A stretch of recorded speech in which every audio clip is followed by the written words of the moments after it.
Local teams continued to play despite some pretty wet weather yesterday. WVTT's Derek Smith has all the details in sports. Thank you, Alexa. How about that rainy weather yesterday? I'm not a meteorologist, but it was pretty nasty all day, and it brought on this cold weather this morning that we are experiencing, earlier this morning, and it got a little warmer today, but the temperature didn't stop some of those high school teams from competing in their sports on Tuesday. Olean High School soccer took on Fredonia Tuesday evening. They shut them out 3-0 final score. It was a pretty sloppy game, but that didn't stop the Huskies in shutting out their third straight opponent. Also, Olean girls volleyball remained undefeated, winning all 3 sets against Allegheny Limestone Tuesday evening. The Huskies are now 5-0. Well, the matchup between Salamanca and Portville guys soccer commenced Tuesday evening as well. Salamanca Warriors doing some shutout work themselves. The final on that one was 4-0. And the Allegheny Limestone and Casadega High School soccer, men's soccer, went down as well. It was more like a football score, though. The Allegheny Limestone Gators soccer team scored 7-0. Allegheny taking a huge win from Casadega. Take a look here what's going on around the country in sports.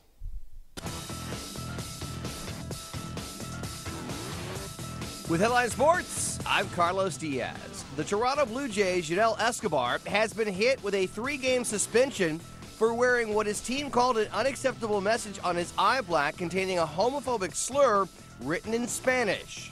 The Cuban baseball player has apologized for his actions, adding he did not intend to cause offense, and it's reported the shortstop will also participate in an outreach initiative to help educate others about sensitivity and tolerance toward others based on sexual orientation. I'd like to, I'm sorry for the actions of the other day. I'd like to ask apologies to the fans of the Blue Jays organization. It was not something I intended to be offensive. It's something I just put on the sticker on my face. It was nothing intentional directed at anyone in particular. The National Football League lost a legend on Tuesday.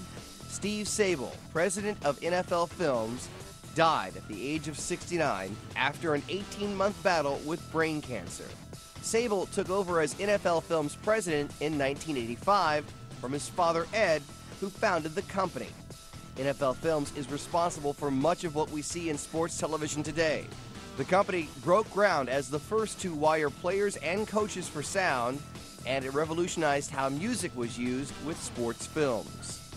In baseball news, Miguel Cabrera had a huge hit for the Detroit Tigers, blasting 2 home runs, one of which was a grand slam as the Tigers beat the Oakland A's 12-2.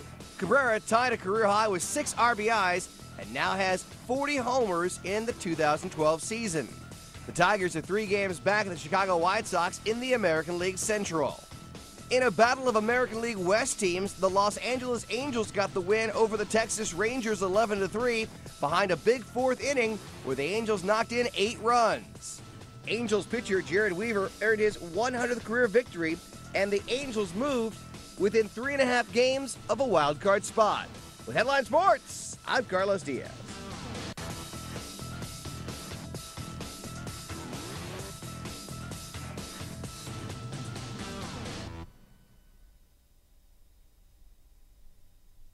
Well, if you think baseball is boring, this is the part of the season in baseball where you might want to pay attention. This is where all the excitement comes from, with the season winding down and playoffs starting just around the corner. Don't be surprised if fights happen, managers get kicked out, and people get hit with that 99-mile-an-hour fastball. This is where all the good stuff's going to happen. Make sure you tune into those types of sports that are going to be pretty heated here in September and October. Hey, remember, find us on Facebook or Twitter to get your sports coverage on my sports segment. I'll be more than happy to give you that exposure. Until tomorrow, enjoy the rest of your Wednesday. Alexa?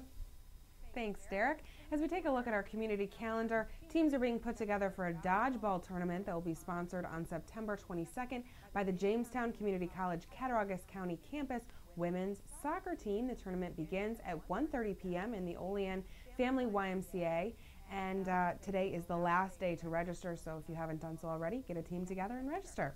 If you have any news that you would like us to cover, please email us at news@colonial.cc or send us pictures of news going on in your area. We would love to hear from you. Endeavor's final takeoff. Sextuplets arrive back home and beer mixed with politics. The latest video that will have you talking is coming up now in Take a Look at This. Take a look at this. The Space Shuttle Endeavor took off for its final flight Wednesday, traveling from Florida's Kennedy Space Center to Edwards Air Force Base in California.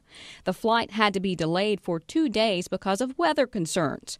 Endeavor will eventually be put on display at the California Science Center in Los Angeles.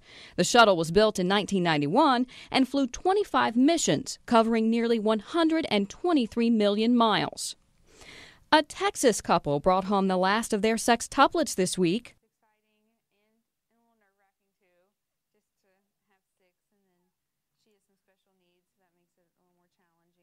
The last to leave the hospital, Lee, has already been through a few major surgeries for intestinal problems.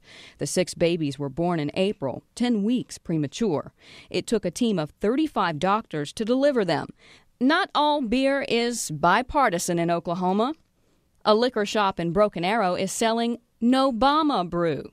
It comes from Hubert Brewing Company in Oklahoma City. The store owner says it's become pretty popular.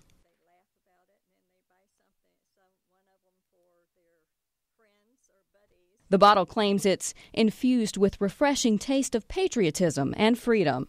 For Take a Look at This, I'm April Williams.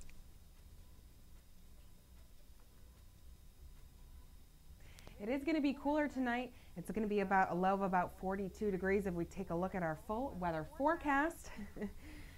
And it looks like it's not working. We're sorry about those technical difficulties. Tonight will be clear, a high of 58 degrees. We had blue skies today. Tomorrow will be a high of only about 70. We are going to see some wind. It's going to be partly cloudy, a low of 50 degrees on Friday. We're going to see some showers in the evening, a high of 71 degrees, a low of 54. On Saturday, we're going to see some scattered thunderstorms, high of 63 degrees and a low of 44 degrees. On Sunday, we're going to have a few rain showers, a high of 53 degrees, a low of 38 degrees. Now tomorrow, it's going to be super windy, and that's going to be that cold front going to be blown right out of there. That's when we're going to see those cooler temperatures, and we are going to see a low of 38 degrees. That is pretty chilly. I know Derek was saying that is way chillier than any winter in Atlanta. So sorry, Derek, you might have to bundle up coming to work next week. Well, that does it for our newscast tonight. From all of us here at News Channel 25 WVTT, I'm Alexa Olson. Thanks for watching and have a great night.